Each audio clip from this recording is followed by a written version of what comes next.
Taxpayers filing for the 2025 income year can now expect notable changes to their returns following amendments to the income tax legislation. According to Acting Deputy Comptroller Cyprian Montrop, the reforms stem from recent budget announcements by the government and are aimed at delivering meaningful financial relief.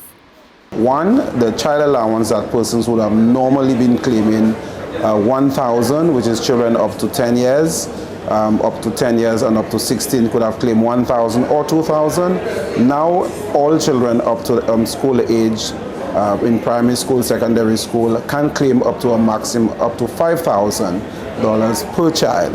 If the child is attending university or attending a school providing equivalent to university education, they are entitled to now to $10,000.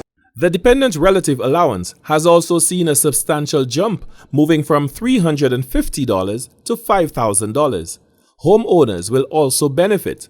The mortgage interest deduction gap has increased from $18,000 to $40,000, excluding personal and medical allowances. Credit union shares was also capped at $5,000, and now that has gone up to $10,000. So there are all of those increases are geared towards bringing further reduction to the amount of taxes that an employee would pay on a regular basis. Now, in terms of medical, there were some allowances that were not previously allowed.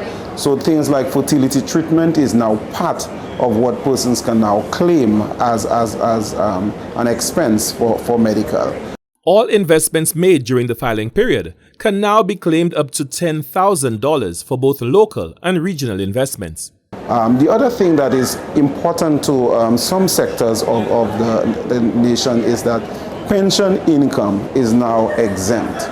So in earlier times, you would have filed a return and pension income was included up to a certain amount, and the balance would have been taxed. But now your existing entire pension income, whether you receive it from any sources, an approved pension fund, whether it be from the employer pensions or the government pensions or the NIC pensions, all of that now will be 100% exempt.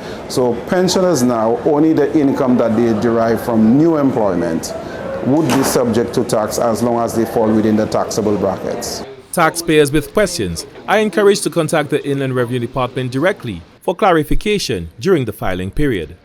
As we know, the legislation recently was adopted, so now we're in the process of disseminating that information. So persons will be hearing little ads from there and also be seeing flyers which would have that information.